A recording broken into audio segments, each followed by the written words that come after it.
On October 2nd, 2025, of course, the Cameroonian Ministry of Communication, speaking through Minister and Government spokesperson Rene Emmanuel Sadi, published a formal statement that reads, at first glance, like an exercise in damage control and diplomatic theater. The document, 4 pages long, calmly frames the October 12th presidential election as open, intense, and the post-election counting as smooth and in accordance with provisions of the Electoral Code. That is Emmanuel Rene Sadi.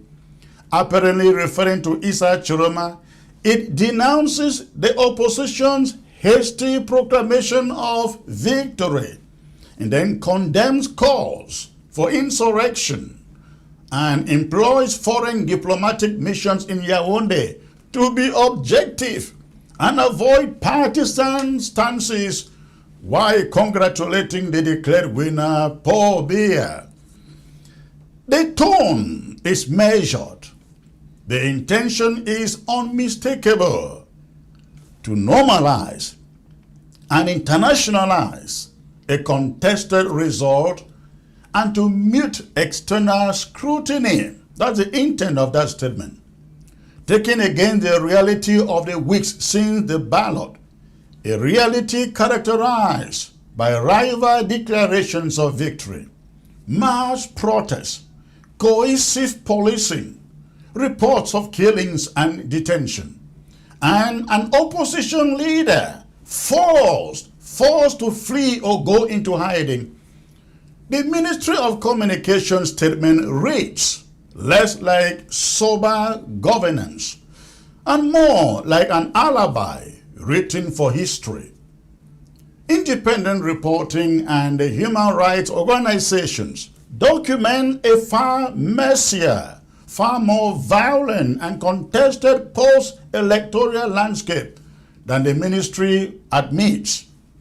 Journalists, rights monitors, observers and diplomats have recorded fatalities, arrests and credible claims that the main challenger, Issa Chiroma Bakari, who publicly declared victory and whose supporters are massed in the streets, has been driven from his stronghold and is now out of the country or in hiding. The statement insists the campaign and voting took place in a free, responsible, and calm manner, and that counting was conducted smoothly by the appropriate authorities. This is a classic inoculation technique. Assert normality repeatedly to preempt and diminish contrary narratives. But independent coverage from reputable outlets and the human rights organizations document the opposite. They document sustained protests, deadly clashes with security forces of Cameroon, and arrest of demonstrators. Human Rights Watch recorded fatalities and widespread arrests. International media reported internet restrictions and violent disposals in multiple cities. In fact, now they shut down internet in Cameroon. The government's unqualified claim of calm, therefore reads as an outright contradiction of the public record or what the public knows. Rhetorically, the phrase "in accordance with the provisions of Electoral Code" seeks to import technical legality into the moral and political debate. Legal pronouncements can reassure uncertain diplomats and investors, but legality is not self-verifying. Laws can be applied selectively. Oversight bodies can be biased, and counting procedures can be opaque. When a process is contested on the ground with competing tallies and witnesses to irregularities, insisting on procedural propriety without transparent, independent verification is insufficient and, in this context, disingenuous. That is what is happening in Cameroon, and that is what is wrong with the statement. The statement points to a handful of national and international observers who allegedly commended the conduct of the election. The phrase handful is instructive. It suggests limited endorsement, while implying it is nonetheless decisive. The government does not name these observers. They do not. Nor does it engage with documented criticisms from reputable international actors and NGOs that describe excessive force and irregularities. This tactic does two things. It manufactures a veneer of international legitimacy, while simultaneously avoiding the hard work of addressing specific allegations, ladies and gentlemen. Diplomatic statements and press reports from several international outlets and diplomatic missions, however, made clear their concern about the violence and the contested nature of the results. Those external voices and the eyewitness accounts that underpin them are inconvenient for the Cameroon government's narrative, and therefore they are omitted in the report. When the government selectively cites supportive observers while omitting critical ones, it is not presenting an objective account. It is performing propaganda. It is performing pure propaganda.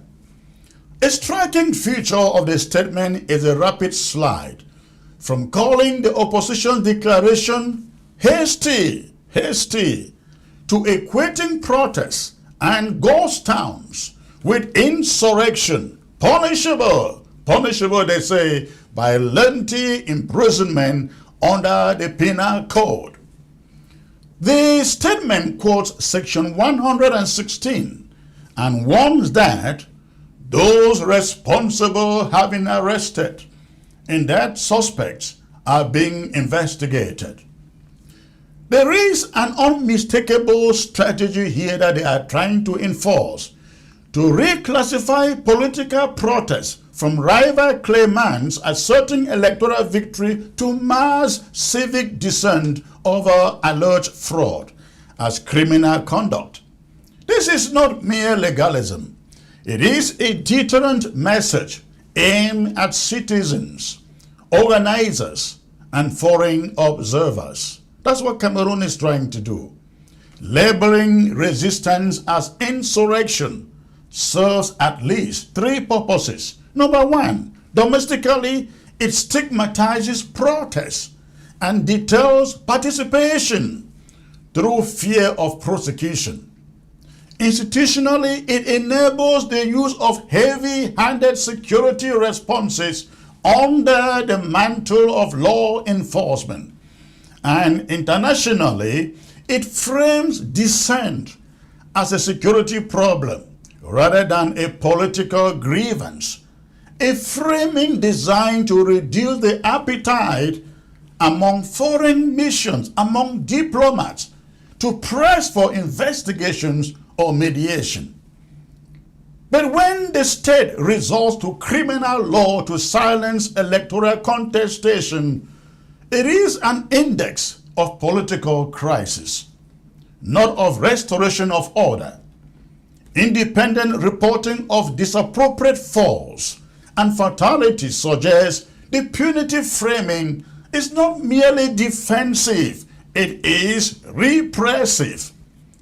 Maybe, just maybe, the most revealing passage in René Sadi's appeal to friendly countries and other international partners to be objective, and not to lecture or take partisan positions, warning that such stances could adversely affect our relations. This is diplomatic pressure in the first order, dressed as a plea for mutual respect. The Cameroon government is effectively saying to embassies in Yaounde, applauding or recognizing dissent will be treated as an unfriendly act with bilateral consequences. But why would the government, La République du Cameroon government, feel it necessary to include this paragraph? Because in an age of rapid international information flows, the optics of repression and disputed results are powerful. Foreign recognition, even measured statements of concern like from the AU, EU, UN Secretary General calls for investigation, can delegitimize a newly declared mandate. The coming from Emmanuel Sadi therefore doubles as a preemptive bargaining chip, a request to the diplomatic corps in Yaounde to trade moral clarity for the stability of bilateral relations. It is a transactional appeal that subordinates democratic scrutiny to the calculus of realpolitik. This appeal from Yaounde to the diplomats is further qualified by counsel that diplomatic positions should be based on mutual respect of our sovereignties, they said. But sovereignty is not a license for impunity. International norms allow external actors to comment on elections precisely because elections are a form of collective self-rule.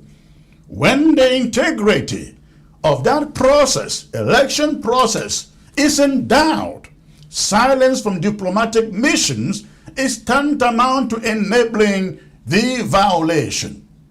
Perhaps the most morally corrosive omission in the Ministry of Communications statement in La République du Cameroon is any meaningful acknowledgement of the human cause, the people injured and killed, the hundreds detained in their cells, and the opposition leader who declared victory and has since been forced to flee or go into hiding. Independent reporting and multiple sources have documented Issa Chiroma Bakari's public claim of victory. The intense mobilizations in cities such as Douala, Bafoussam, Mbunda, Chang, Garoua, and even Yaounde, and later reports that he left the country or was secreted away amid threats and attempted extraction, as I mentioned before. Cameroon government's paper speaks of hosts and looters, but does not account for the documented claims that their security forces use lethal force against demonstrators. That amnesty of narrative, demonizing protesters while quietly vanishing a political rival, is the clearest evidence that the statement's priority is regime survival, not reconciliation. When a government, La République du Cameroon government statement, seeks to normalize a contested election, it does more than protect an incoming administration's immediate interest. It shapes the archive of legitimacy. Diplomatic recognition, corporate risk assessments, and international lending decisions often hinge on declarations of stability and legality. Therefore, the Cameroon Ministry of Communications carefully crafted or worded missive is an attempt to rewrite the political present in a way that will constrain future judgments.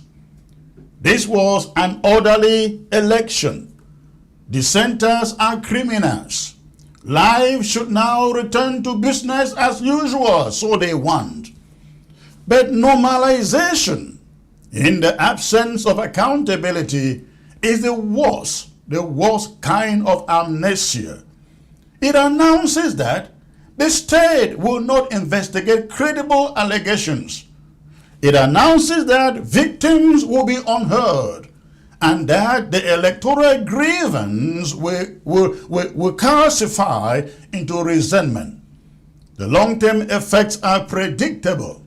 Erosion of trust in institutions, circles of protest and repression, and ironically, the very instability the statement claims to prevent. This is how a credible response would look like if I were the one writing it in Yaounde. A government that genuinely wishes to repair confidence would have done something very different, very, very different. It would have publicly acknowledged the contested election, the nature of the parts of the process contested. It would have invited neutral, internationally credible observers to review disputed ballots and the chain of custody of those ballots. It would have committed to transparent investigations of deaths and arrests, and it would have offered concrete avenues for political engagement with opposition leaders to defuse tensions. Instead, their statement chooses closure over inquiry.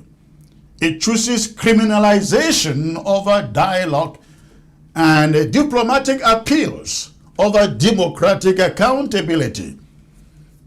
The Cameroon Ministry of Communication statement is a polished instrument of political closure, a crafted narrative that seeks to explain away evidence of a troubled electoral aftermath and to bind international actors into a posture of quiet acceptance. That is what they intended by that statement. Its repeated invocations of law and order, combined with admonition to the diplomatic corps, indicates that the priority is the outward image of legitimacy rather than the inward work of truth-seeking and of reconciliation. This is not merely spin. Theirs is not merely spin, it is a political choice with real consequences for citizens still mourning, still detained, or afraid to speak. If democratic legitimacy is to be more than a shouted claim, it must withstand scrutiny. The test for Cameroon now is simple and urgent. Will the authorities open the process to genuinely independent review, investigate credible allegations of excessive force, and permit political space for rivals, including those who say they won, to contest the outcome peacefully? Will they open that space? Or will the state double down on a rhetorical closure that asks the world to look away? The answer to this will determine whether the 2025 election in Cameroon is a settled chapter or the opening paragraph of a longer, deeper crisis. The ministry's statement attempts the former. The facts on the ground and the international record suggest the latter.